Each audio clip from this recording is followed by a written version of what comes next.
My name is Liu Xue.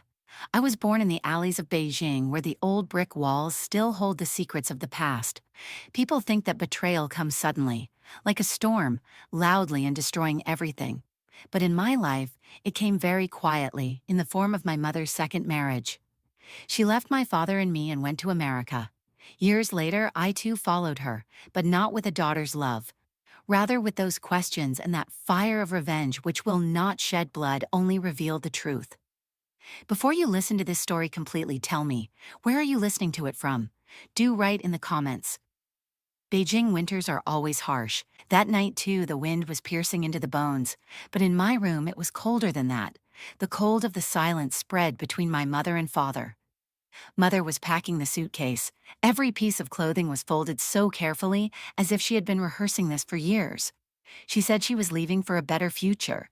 But at that time, I was 16 years old, and I already understood that words like better future are not the real reasons. They are only spoken to cover those things that are shameful to bring to the tongue. Father was sitting at the old wooden table. Between his fingers, the cigarette kept burning continuously. Smoke was filling the room, but there were no tears in his eyes. He didn't even try to stop Mother. His silence was scarier because it was the silence of defeat. I was standing at the doorframe. My school uniform was still heavy with dampness. Mother looked at me once, only once. In her eyes there was hesitation and hardness as well. She said, "Sure, one day you will understand." But I didn't understand anything. Not then, and not even years later when I reached America. What I understood was only this, that the woman who once braided my hair while telling me stories could so easily leave us. There is a strange kind of dampness in Beijing's cold nights. The air so cold that even while breathing it feels as if someone is stabbing a knife deep inside. That night too, it was the same. But the cold of that night was not coming from my body, but from my heart. Mother was packing the suitcase. From my room I could see, every piece of clothing was folded so neatly, as if she was about to start a new life, and perhaps she really was. My eyes were fixed on the movements of her hands. Her fingers were fast and firm. There was no hesitation in them. Father was sitting at the old wooden dining table. Between his fingers was a cigarette, already more than half burnt. Smoke floated in the air and scratched my throat. But more painful than that was his silence. He was not saying anything. No anger, no pleading, no quarrel. Just silence. This was the silence I had never seen on his face before. This was the silence of defeat. I was standing at the door. My school uniform was still wet because it had rained a little while ago. Perhaps the same rain was falling inside me too. Mother looked at me once. Just once. For a few seconds some moisture flickered in her eyes, but immediately in its place came hardness. She said, "Monsieur, one day you will understand." But I didn't understand anything. Not at that time. And even today, after so many years, not at all. Mother always used to say that I am her shadow. In childhood, when she braided my hair, she would tell me stories, sometimes of the ancient alleys of Beijing, sometimes of her dreams. She used to say that one day both of us would travel the world. But when that both of us turned into only her, I never understood. Father kept working silently. He was a mechanic in a factory. His hands always smelled of machine oil and metal, but in his hands there was a strange warmth too. When I was little and clung to him in fear, I felt as if the whole world's safety was in those palms. There was never any quarrel between mother and father. Perhaps there was, but not in front of me. And then suddenly one day, mother decided to leave everything. That night she carried only 2 suitcases, left everything else here, as if we were nothing more than belongings to her now. "I am going to America," she said to Father. Father didn't say anything. He just lit another cigarette. I tried to ask her, "Why?" She only said, "Sure, you will understand. I need a better future, for all of us."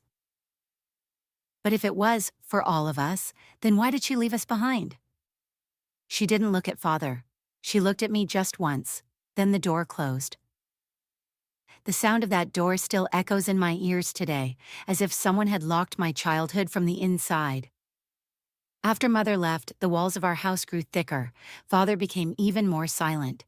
He went to work in the morning, returned late at night. At the dining table, there was only the sound of dishes. Sometimes when I came home from school, I would see father sitting quietly by the window smoking. On his face, there was no anger, no tears, only exhaustion. In the alleys of Beijing, people whispered. Neighbors said, Liu Xue's mother went away with an American man. Childhood friends taunted, your mom hit the jackpot. I could not say anything, but inside I kept burning. Seeing father's condition made me even angrier. Why did he stay silent? Why didn't he try to stop her? But then I knew he had no strength left. The man who had spent his whole life fighting with machines could not fight with his own wife. Slowly, I made up my mind. One day I would go to America. I would meet mother, but not as a daughter. I would go there to show her that by leaving us, she did not find any better life. I would hold up a mirror to her. My father and I, together. Our silence would become the language of revenge. Years passed. I focused on my studies. Father spent all his earnings on my education. When I received a scholarship from an American university, for the first time I saw a faint spark in father's eyes. At the airport, when I was leaving, father only said, "Shh, take care." And, "Be careful with your mother." In his tone there was no anger, no affection, only a warning. I nodded. In my heart there was already a storm. When the plane took off, I looked down through the window at the shining lights of Beijing, that city where my childhood, my pain, and my unfinished stories were buried. And in that very moment, I decided America is my mother's land, but there I will not arrive as her daughter. I will not live as her shadow. I will arrive as her test. When the plane reached the skies of New York, there was only one question in my heart: is mother truly happy, or has she hidden her loneliness in the crowd? I had to search for that answer. And that very search was the beginning of my revenge. New York's air was completely different from Beijing's. Its cold was sharp and cutting, like shards of glass falling on the face. When the plane landed and I stepped on American soil for the first time, there was a strange silence in my heart. People say America is the land of dreams, but to me this land felt like the earth of betrayal, because somewhere here was my mother. At the airport there was a crowd, people meeting their families, hugging. Slowly I walked out of the gate. There, standing at a distance, was mother. At first glance I could hardly recognize her. Her hair was shorter than before, her clothes completely different, expensive, glamorous, as if from a fashion magazine. There was light makeup on her face and a smile. But it was not the smile I remembered from childhood. Now that smile felt like a mask. Standing next to her was a man, tall, fair, with blue eyes. He looked a little older than mother. Mother held my hand and said, "Shia, this is Robert, your new dad." New dad? The words stuck in my throat. I only bowed my head, but inside, anger boiled. My father was sitting alone in Beijing's winters, and here my mother was calling another man her husband. They took me to a house in Brooklyn. The house was big, 3 floors. On the door hung a golden bell, and inside everything was shining. But in that shine, I only felt cold. Mother proudly showed me the house. "Look, Xue, you will have so many facilities here. Your own room, all the resources for your studies, and a new family." I only looked outside the window. The streets of New York were crowded, but there was no sense of belonging in them. That night, I closed the door of my room and sat alone. The walls were silent, just like the walls of Beijing. The only difference was that this room had new furniture, but the heart was just as empty. Slowly, I noticed that mother became a completely different person in front of Robert. Her voice softened, her manners became graceful, as if she was always standing in some examination. Robert was rich. He owned a big company, import-export business. He looked very polite and gentle, but in his eyes I could see a certain coldness. Sometimes when he looked at me, it felt like he was weighing me, as if I were some object he had bought. Mother laughed in front of him, nodded at everything he said, but when he left the room, her face fell. For the first time, I saw in her eyes the same emptiness that had been there when she left Beijing. I started studying. Everything at the university was new: language, culture, people. In the beginning, I felt very strange. Making friends wasn't easy. People called me Chinese girl. For them, I was just a foreigner. But I didn't care. My goal wasn't to make friends. My goal was to understand Mother and uncover her truth. At night, I would return home and watch Mother and Robert. From the outside, they looked like a happy couple. But I had realized this picture wasn't so clear. One night, I went downstairs to drink water. That's when I saw Mother and Robert were arguing. Their voices were hushed, but I could hear them clearly. Robert was saying, "You must remember not to bring your past here. Whatever happened in Beijing, it ended there." Mother said in a low voice, "But, my daughter, your daughter is here now, but she must not find out too much, understand?" I was standing behind the stairs, listening to everything. The ground slipped beneath my feet. Beijing's past? What was it that Mother wanted to hide? That night, I couldn't sleep. I looked out of the window. New York's lights were dazzling my eyes, but I had understood how much darkness was hidden behind these lights. Mother was hiding something from me, and Robert too was part of that secret. If they thought I would stay silent, that would be their biggest mistake.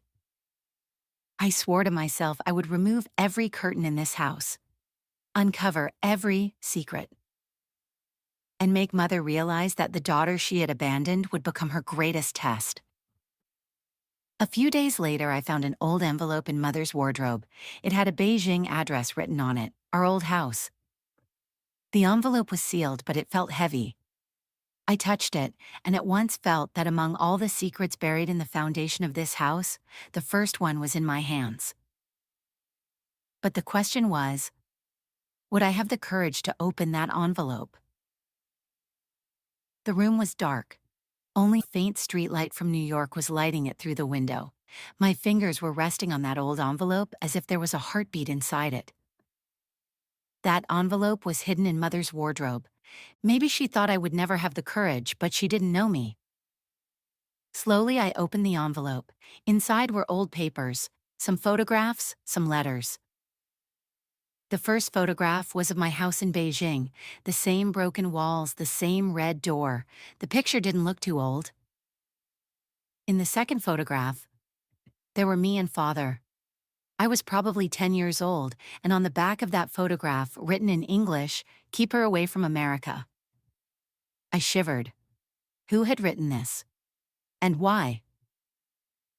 The papers of the letters had turned yellow. The writing was both in Chinese and English. One said, "If you don't complete this deal, you too will have to pay the price." Deal? What deal was being spoken of? The second letter was even stranger. It said, "Do not bring your daughter here. Some things must remain buried only in China." My heart began beating fast. Who was warning my mother? And why was I part of this mystery? In the morning when I came down for breakfast, Mother was already ready. On her face was the same fake smile. "How did you sleep?" she asked. I looked into her eyes. Did she really think I would remain her shadow without asking questions? I replied, "Good." But inside I was burning. Robert was there too, reading a newspaper. He looked at me and only said, "You'll have to adjust quickly. People here are straightforward. If you ask too many questions, they won't like it." His words felt like a warning. Did he already know that I had seen the envelope? My university classes had started. On the outside, I looked busy with studies, but inside, I was always tangled up in my mother's and Robert's secrets. My professors said that I was hardworking and quiet. But what did they know about the storm hidden behind my silence? Sometimes my mother's memories disturbed me. Those old stories of the past, her singing lullabies to me in her lap. All of it began to feel fake, because now I suspected that she had always seen our life as some kind of deal. One night, when Mother and Robert went out somewhere, I opened their study room. The door was always locked, but that day, perhaps they had forgotten. Inside were bookshelves, but in the middle drawer, there were some files. I quickly began flipping through them. In one file were Robert's company papers, and among them was a document signed by my mother. The document said Liu Zhang, that is my father, should be excluded from any international transactions. I froze like stone. My mother herself had signed the papers that excluded my father from a deal. So had she really not left us merely for a better life? Was she actually part of some deep economic bargain? That night I cried for a long time in my room. The image of Papa in the streets of Beijing kept circling in my eyes, tired, silent, broken. And here was my mother, sitting like a rich woman. But her wealth was built upon my father's sacrifice and her betrayal. For the first time, I felt that my revenge was no longer just personal. It was a question of justice. A few days later, I received an email. The email was from some unknown account. It only said, "If you want to know the truth, come to the old warehouse in Brooklyn on Saturday, alone." My breath caught. Who was this? Was this linked to that mysterious deal? I knew it could be dangerous. But I had decided that I would go. Saturday night, when I opened the warehouse door, it was dark inside. A voice came. "Your mother didn't just betray your father, she betrayed others too." I shivered, because there was some old familiarity in that voice. Who was it? And who else had my mother really betrayed? The old Brooklyn warehouse was deserted, rusted doors all around, broken windows, and inside a stinking darkness. I opened the door slowly. The wood creaked. Inside was deep silence. Only a bulb hanging above swayed, its light flickering. "So you came?" A voice echoed. I shivered. There was a strange, familiar weariness in that voice. From the front, a man stepped out, around 50 years old, his hair disheveled, his clothes old. In his eyes was such pain as though he hadn't slept in years. "You won't recognize me," he said in a low voice, "but I was your father's companion, in the same factory." My heart skipped a beat. The man's name was Zhao Wen. He had worked with Papa in the Beijing factory. He said, "Your mother didn't just leave your father, she sold all of us." I was shocked. Sold to whom? He replied, "To Robert's company. The factory had some secret contracts. Your father and some workers were supposed to get a share. But your mother made a deal with Robert and had all the names removed. In return, she got her life in America." The ground slipped from under my feet. That meant Mother had betrayed my father not only as a husband, but also as a human being. Tears filled Zhao Wen's eyes. "We workers are still in poverty. Your father stayed silent, but he broke inside. And your mother—" He stopped. "She built her palace on the blood and sweat of us all." I felt my breathing quicken. My fists clenched. My mother, the one I once thought of as a goddess, had in truth climbed the ladder of others' ruin. Zhao Wen handed me a paper. "This is a copy of the contract. Proof, you'll need it." I held the paper. It was clearly written on it. "Liu Zhang and Associates will be denied any profit." And below, my mother's signature. That night when I returned home, my mother was sitting in the hall. An American show was playing on the TV. She looked at me and smiled. "Where were you?" I lied. "Library." She said nothing. But for me, that smile had become poison. Because I now knew her hands had stolen away so many people's futures. Just a few days later, I saw another side of Robert. He looked civilized from the outside, but in truth he was cunning. One evening at dinner, he said to me, "You have to understand, here everything runs on power and money, not on relationships. People like your father, they always lose. Your mother was smart." I looked at him. Arrogance gleamed in his blue eyes. In that moment, I resolved that my revenge would not just be against my mother, but Robert as well. I began keeping the evidence safe. Zhao Wen had said there were more documents in China too. But for now, I had to use what I already had. I decided that first I had to shatter my mother's false face. The first step was to humiliate her within her own social circle. Mother and Robert hosted a party at their home. All their rich friends and business partners came. That very day, I took the first step. I accidentally left a file on the table, the one with the contract copy.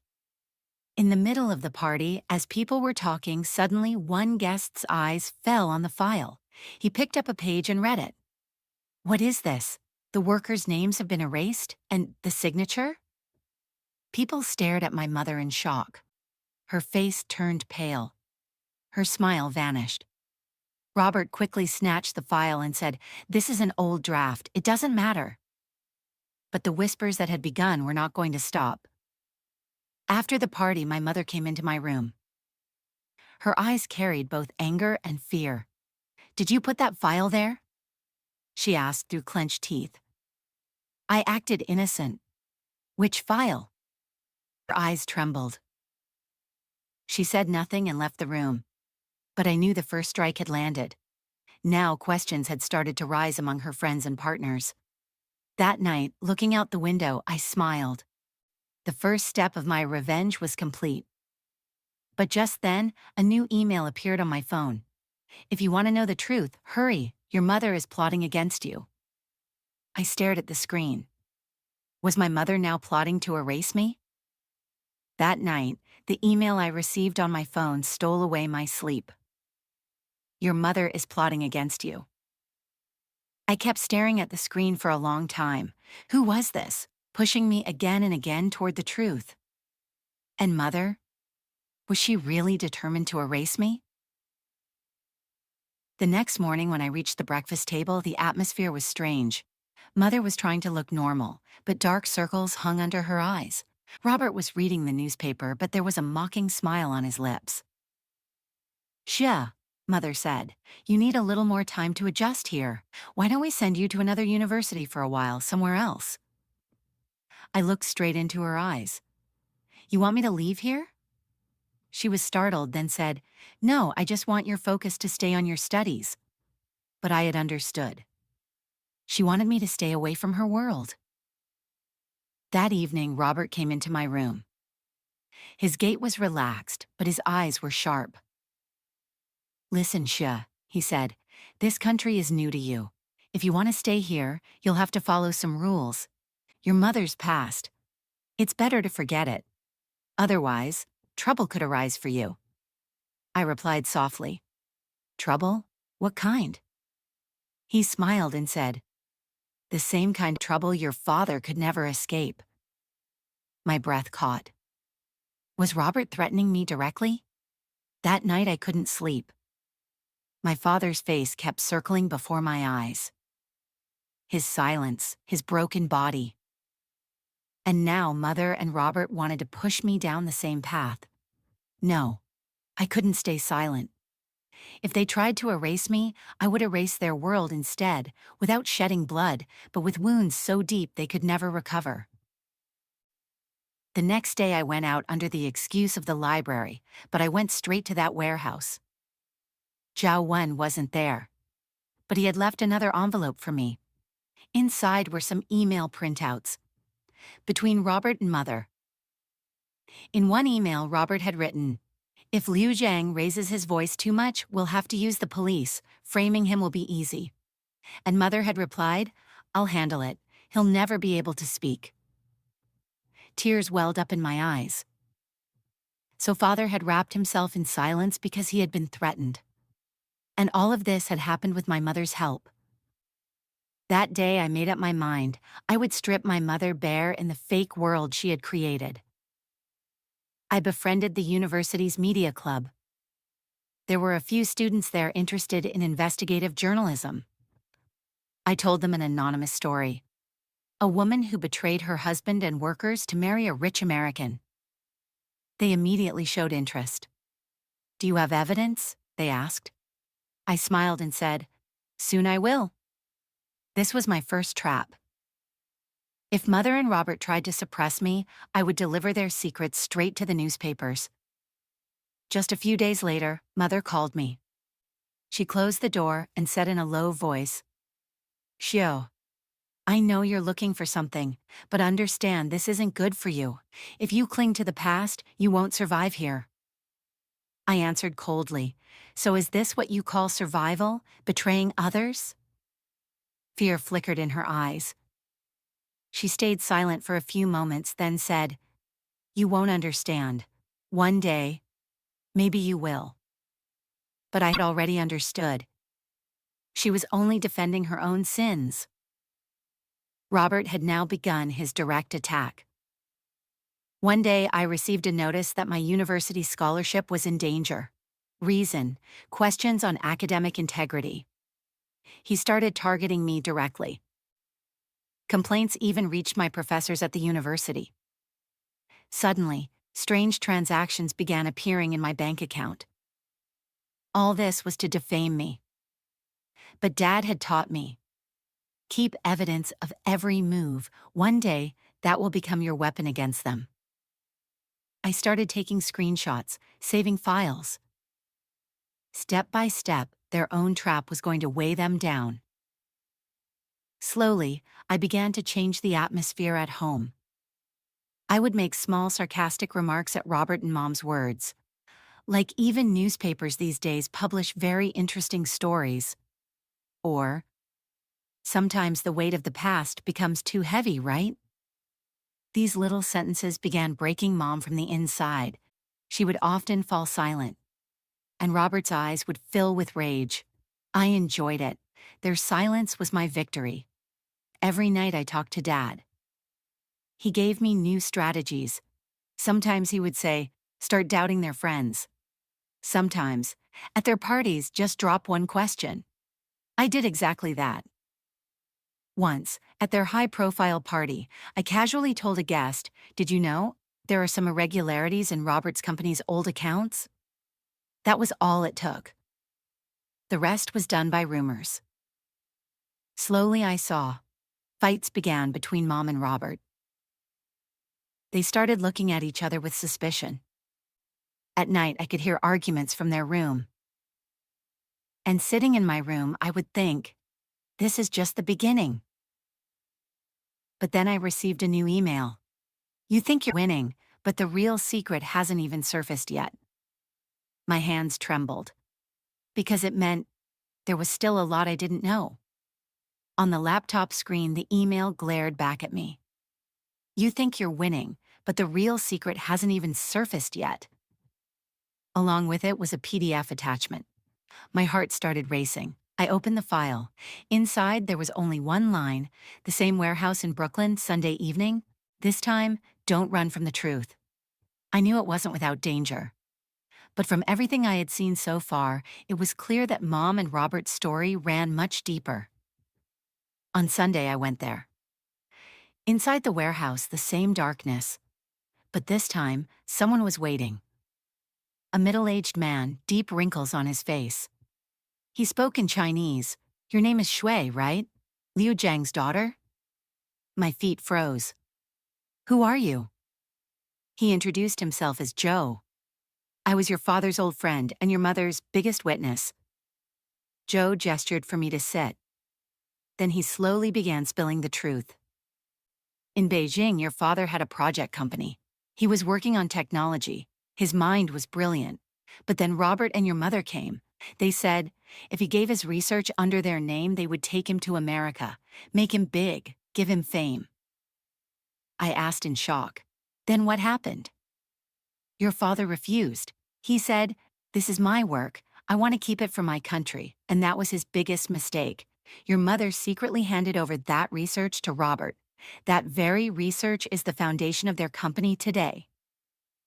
It was like fire erupted inside me. So, it was true. Mom hadn't just broken Dad's heart. She had stolen his career, his respect, his everything. Joe continued, I saw everything, but if I had spoken then, my job and my life would have been destroyed too. So I kept silent.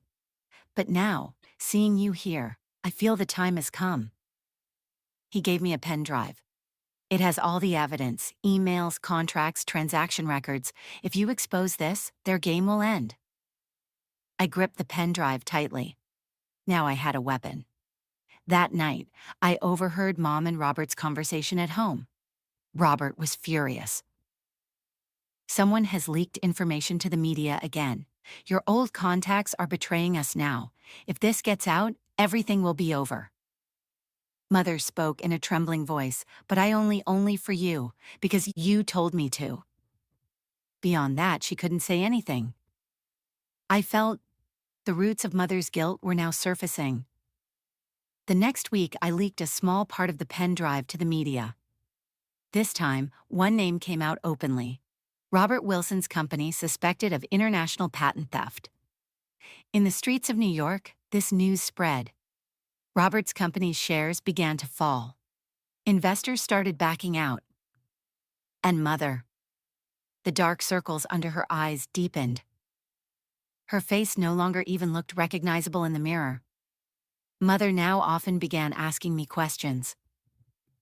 Xue, what do you really want? One day I directly said just this, that you admit you betrayed Papa, and also admit that the foundation of your life stands on lies. Tears flowed from her eyes. But she couldn't speak, because the truth was killing her too. Robert targeted me more directly. One day, while returning from university, a car began to follow me. I was scared. But thankfully, I had already taken Papa's advice and changed my route into a crowded area. The car disappeared. But I understood. Robert could now go to any extent. That very night, I told Papa everything. He said, "Don't be afraid, Xue. This is proof of their weakness. When the enemy tries to scare you like this, it means he is close to defeat." The next day, when another envelope arrived in my mailbox. This time, there was only one photograph inside. In the photograph was my Papa. But it was a new picture, as if someone had taken it recently. And below it was written, "If you don't stop, the next blow will be on him." My hands trembled. Now this wasn't just a fight to bring down Mother and Robert. Now, it was about my Papa's safety. I held that photograph in my hands for a long time. The paper was still trembling as if my heartbeat had entered it. Papa's picture. But this was a place from recently. In the background, a street in Beijing was visible, one I found familiar. That meant Robert's people had already reached Beijing. My Papa was now directly in their crosshairs. I shivered. A whisper escaped my lips. "No, I won't let anything happen to Papa." That night, I called Papa. On his screen, fatigue was visible, but his voice was as steady as ever. "Papa, someone sent me your photograph. It means they are watching you." He gave a slight laugh and said, "Xue, I am not that weak. I'm used to all this. I've been living like a shadow for years." I said angrily, "But I'm not used to it. If they hurt you, I will never forgive myself." Papa stayed silent. Then he said, "Then it means we have to play faster now. The sooner their truth comes out, the sooner my fear will end." I contacted an old school friend in China whose brother was in cybersecurity. He created a tracking app for Papa. Now, wherever Papa would be, I could get his location. This small step gave me a bit of relief. But at the same time, I realized this fight had now become a race against time. The atmosphere at home was becoming heavier. Mother cried almost every night. Sometimes she fought with Robert, sometimes she locked herself in her room. One morning I saw her standing in front of the mirror. She was saying to herself, "Why did I do all this? What if Xue finds out?" Inside I smiled. She had no idea I already knew everything. Robert was silent. But his silence was like a storm. He made his lawyers and media team even more aggressive. His company suddenly started a philanthropy project, funds for poor children, donations to hospitals. It was all a way to save his image, but I knew it was all a show. And the best cure for a show is the truth. In the pen drive Joe had given me, there was one special filia contract in which it was clearly written that Robert and Mother had stolen Papa's research and registered it in their own names. I sent this file to a Chinese journalist. He immediately wrote a report, American company accused of stealing Chinese scientists' discovery. Now this matter was no longer just about America. It had become an international dispute. At night, Mother came into my room. Her eyes were red. She softly said, "Xue, you are doing all this, aren't you? Please stop. You don't know what the consequences will be." I coldly replied, "Consequences? The same consequences you gave Papa. You took everything from him and now you expect me to stay silent?" She trembled. I was helpless. "No, Mom." For the first time, I called her by her name. Liu Xue. It wasn't helplessness, it was greed. Tears streamed down her eyes. I saw the woman who once showed herself strong to the world had now become a broken shadow. The very next week, a big article was published in the New York Times. At the root of the company's success? Betrayal? Robert and Mother's picture was on the front page of the newspaper. The company's investors began to flee.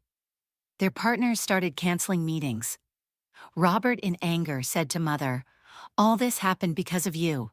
If you hadn't signed back then by staying silent, none of this would have happened today." Mother was stunned. Her own husband had now made her the scapegoat. That night, I called Father. He said, "Xue, now they've begun to break, but be careful, this is the most dangerous time. When a man is drowning, he struggles the hardest." I nodded. "Father, now I want only one thing, that Mother admits in front of everyone that she betrayed you." Father's voice grew heavy. "If that day comes, Xue, my soul will finally find peace." The next day, the atmosphere in the house was even stranger. Mother stayed quiet the entire day, spoke to no one. At night, I saw. She came out of her room. In her hand was an old box. She came straight into my room and said, "Xue, now the time has come for you to know the truth, the real truth." I was stunned. So now? Mother was about to reveal her secrets herself. That night was unlike any other. Outside the window, the New York sky was dark and cold. Inside the room, only the soft yellow light of the table lamp glowed. Mother sat in front of me. In her hands was the old wooden box. On her face, fatigue, fear, and shame all appeared at once. I said nothing, just looked into her eyes and waited, because this time I needed answers. She opened the box. Inside were old papers, some photographs, and a diary-like journal. Mother spoke in a trembling voice. "Xue, you think I came to America only out of greed, but the story is much longer than that." Her voice shook, as if every word was bleeding from her heart. I listened to her speak. "Your father was a great scientist. His research was important for China, and certain American companies had their eyes on it too. I was caught in between. I met Robert at a conference. He promised that if I stood with him, he would give you and me a better life. At first I wasn't ready, but then the threats began. They said if I didn't sign the contracts, they would send your father to prison, and they would take you away from me." I saw tears falling from her eyes. But the anger inside me didn't cool. "So you sold Father?" I asked in a harsh tone. She trembled. "I thought at least I could save you, but later, Robert showed his true face. He used me, and I trapped myself in his game." I stayed silent. Every word was burning in my chest like fire. So this was the truth. Mother wasn't just a victim of helplessness. She had chosen the path herself. She erased Father's name and made the deal in her own. In a cold voice, I said, "Do you know, Mother? There's something more dangerous than hiding the truth, telling half the truth, and for years you've done exactly that." She began to cry. "Xue, forgive me." But I knew, my heart had now turned to stone for her. That night I couldn't sleep. My father's face kept flashing before my eyes.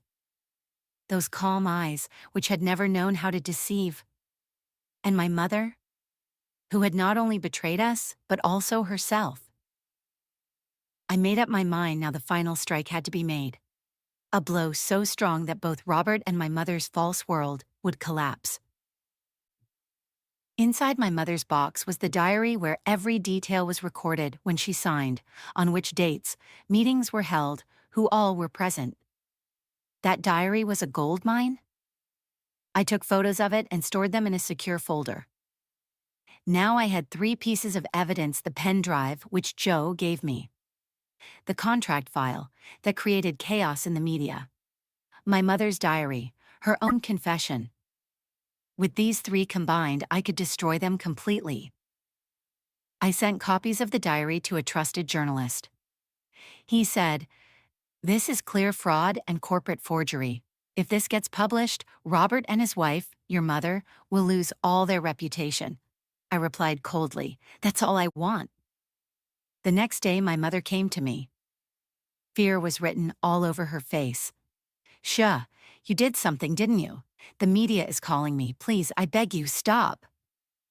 Looking straight into her eyes, I said, "No, Mother. Now your truth will face the world. You've lived long enough silencing Father's voice." She dropped to her knees.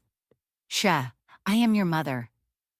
For the first time, I said loudly, "Your identity to me is only Li Hua now, not Mother." Within days, every newspaper in New York carried the headline, "Renowned Company Exposed in Fraud, Scientists' Research Stolen." News channels debated endlessly. Robert's name was dragged through the mud. The company's stocks plummeted, investors fled, Robert stormed home screaming, "This is all because of you, Li Hua. You were the one who signed those papers." Mother stood frozen. This time, she had no reply. I looked out of the window. Amid the city lights, for the first time I felt peace. No fear, no lies. I called my father. His voice was heavy, but filled with relief. "Xue, you did it. My soul finally feels lighter." Tears filled my eyes. "Father, this isn't just your victory, it's ours." That night, as I was about to sleep, my mother stood at my door. Her eyes were swollen.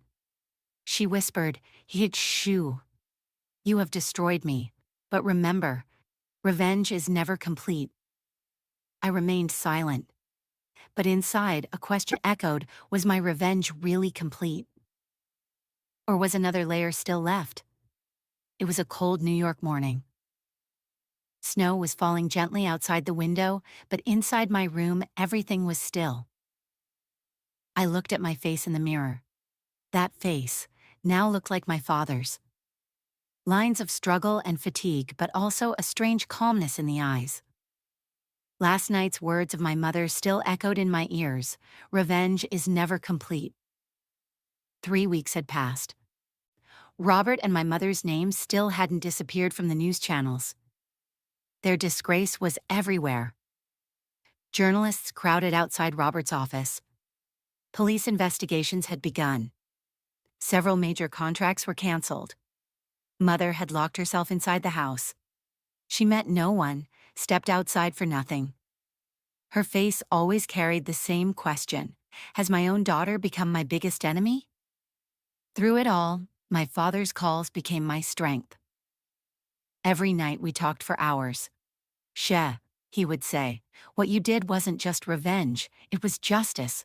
Now both my work and my soul are clear." I heard peace in his voice, but inside me there was still emptiness. I wondered, had I truly won? One evening, I saw Mother in the kitchen. She was cooking an old recipe, Chinese dumplings, as if she wanted to return to an older time.